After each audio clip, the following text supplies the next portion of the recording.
সবাইকে good morning. কেমন আছেন সবাই? আর একটা নতুন ব্লগে সবাইকে স্বাগত জানাই। আমার একটু ঠান্ডা লেগেছে, কারণ এই হোটেল থেকে ঠাকুরবাড়িতে যেতে মিনিমাম 5-7 মিনিট সময় লাগে।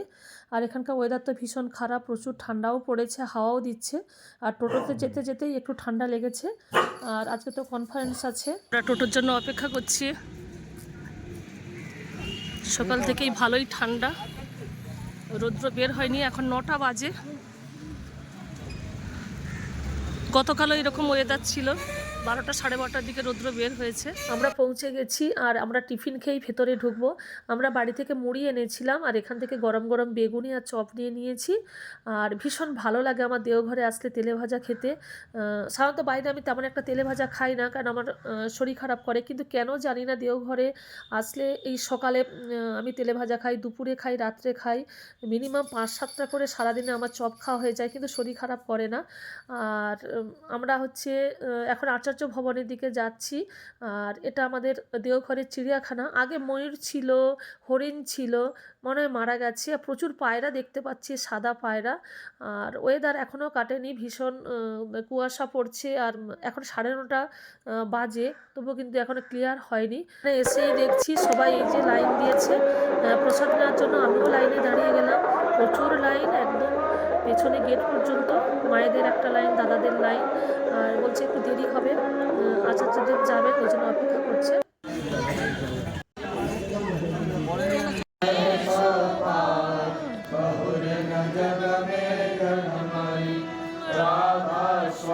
আমাকে দেখানোর জন্য এত ভিড়, আর বছর সারা বছর ফাঁকা পড়ে থাকেন ঠাকুর। আমি প্রণাম করছি, ঠাকুরের ছবির দিকে দেখে, বিগ্রহ দিকে দেখে। আমি বলছি, তুই কোথায় আছো তুমি ঠাকুর? এ কি করেছি আমি তোমাকে নিয়ে? এ কি জ্বালা তোমার, যে একা তুমি সারাক্ষণ পড়ে থাকো। ওই পুরোহিত যদি ঘুম থেকে উঠলো, সে প্রার্থনা করে, আর কেউ নেই। সংকল্প নেই আমাদের।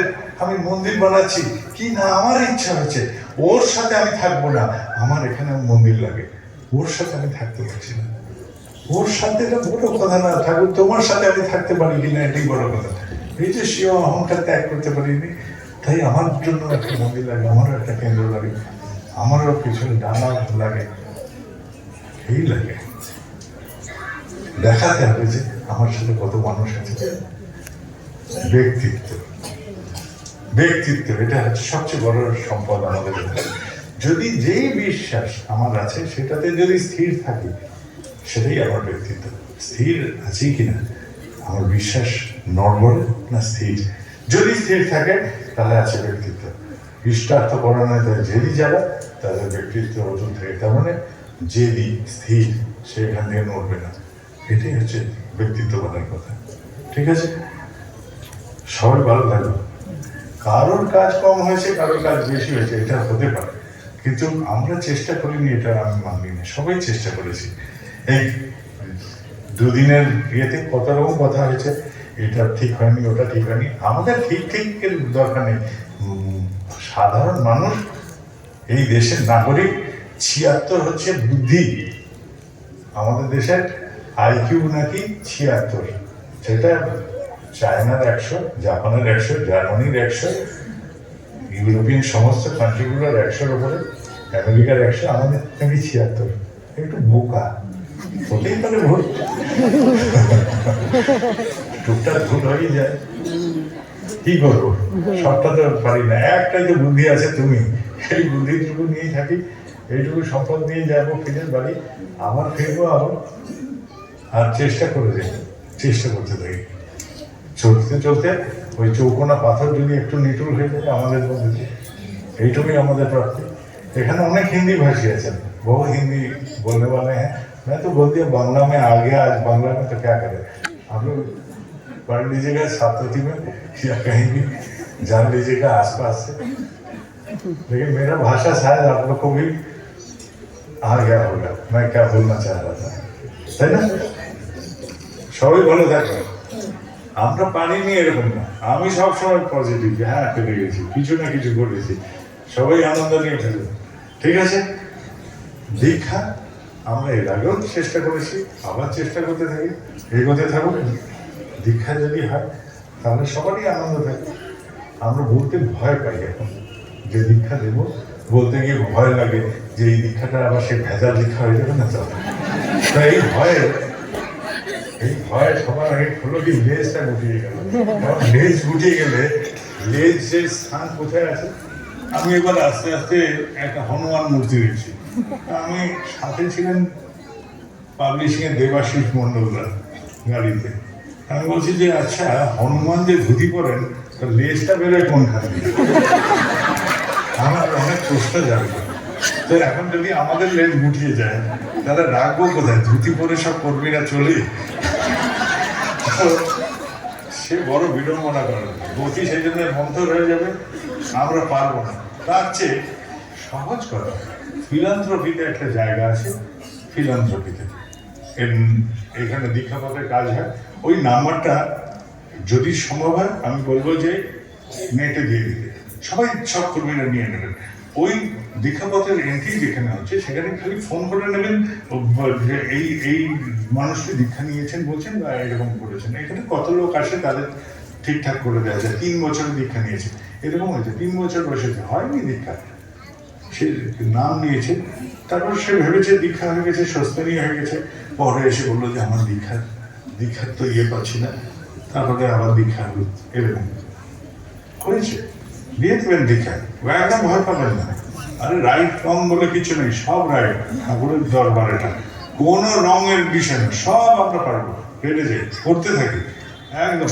এই ভয়ের চোটে আমাদের সবচেয়ে বড় ধরে গেছে ভয়, যে যদি আমাদের নম্বর কাটাতে, কোনো নম্বর কাটাকাটি নেই, আমি আছি, ঠিক আছে? প্রাণ খুলে কাজ করেন, যেটা ইচ্ছে করতে থাকেন, ভুল ভ্রান্তি সব আমি বুক পেতে নেবো, আমি ঠিক করবো, চিন্তা করি।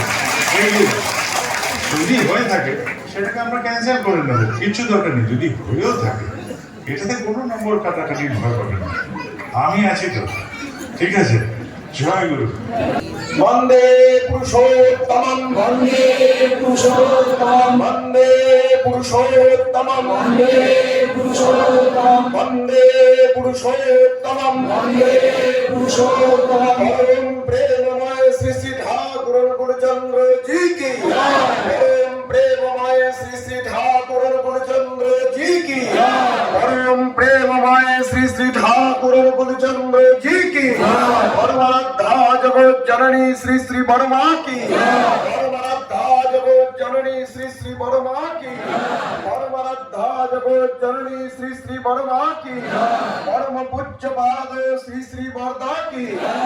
পরম পূজ্য পাদ শ্রী শ্রী বরদা কি জয়। পরম পূজ্য পাদ শ্রী শ্রী বরদা কি জয়।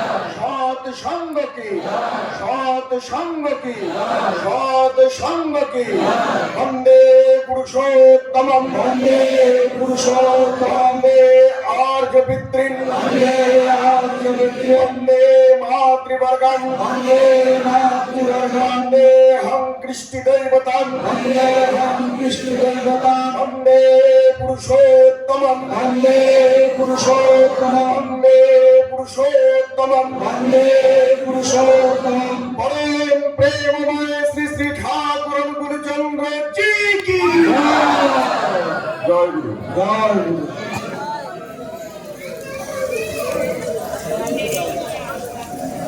কনফারেন্সের পরেই আমরা প্রসাদ নেওয়ার জন্য আনন্দবাজারে যাচ্ছি। আর কি ভিড়টা দেখুন,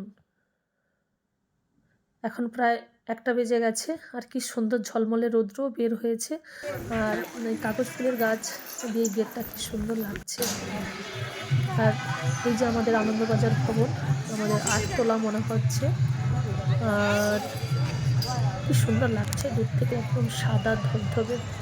এটা আমাদের ডাঁ হাউস, সবাই এগিয়ে যাচ্ছে, দাদা মায়েরা সব প্রসাদ নেওয়ার পরে কি সুন্দর রৌদ্রতে বসেছে, এত সুন্দর লাগছে, ভীষণ ঠান্ডা। আর রৌদ্রটা বেরোনোর পর এত সুন্দর লাগছে, সবাই এই জন্য রৌদ্রতে সবাই বসে আছেন।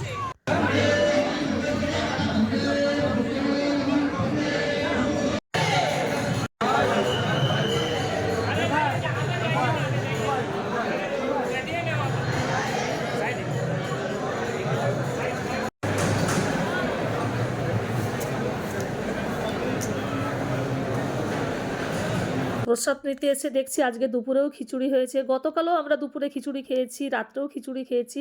আমরা কিন্তু সাধারণত বাড়িতে দুপুরে খেলে কিন্তু আর রাত্রে খিচুড়ি খেতে চাই না, কিন্তু আমাদের সতী দেওঘরে আসলে অমৃত মনে হয়। এই তো প্রার্থনা শেষ হলো। আমরা আজকে বাড়ি যাব। আজকের আমাদের ট্রেন আছে বালিয়া এক্সপ্রেস যশিডি থেকে 7টা 9-এ। আবার তো আসবো 4 তারিখ অবিন দাদার জন্মদিনে, আবার দেখা হবে। আর সবাইকে হ্যাপি নিউ ইয়ার। সবার খুব ভালো কাটুক, সারা বছরটা সবার খুব ভালো যাক, সবাই খুব ভালো থাকবেন। আর পরম দয়ালের কাছে এই প্রার্থনাই করি। আর সবাই খুব খুব খুব খুব ভালো থাকবেন ঠাকুরকে নিয়ে। সবাইকে জয় গুরু।